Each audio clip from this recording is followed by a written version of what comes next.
কবিতাৰ শিৰোনাম অসমৰ প্ৰাক্তন মুখ্যমন্ত্ৰী গগৈ ডাঙৰীয়ালৈ শ্ৰদ্ধাঞ্জলি। কথা আৰু আবৃত্তি শ্ৰী পৰিজিত বৰা। অসমৰ সকলো মানুহৰ চিনাকি নাম তেওঁ শ্ৰীযুত তৰুণ গগৈ। গগৈ ডাঙৰীয়া, কি বুলি মাতিম তোমাক? তুমিতো এজন বিখ্যাত ব্যক্তি।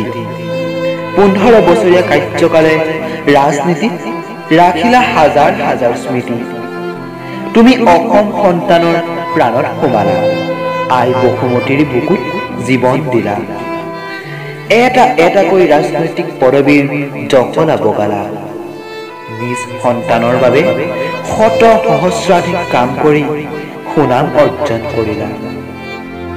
তোমাৰ কথা, তোমাৰ কাম, তোমাৰ খোজ, বাহ, সঁচাই মনোমুগ্ধকৰ।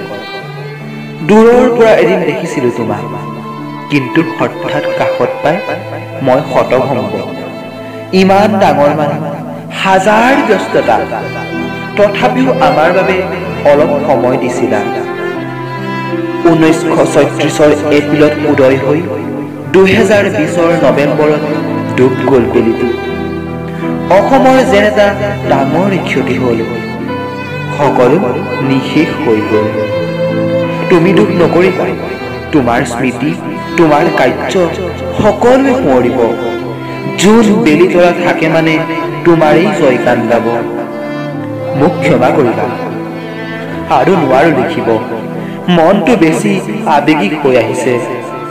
নোৱাৰো, তুমি য'তেই আছা সুখত থাকা। ধন্যবাদ।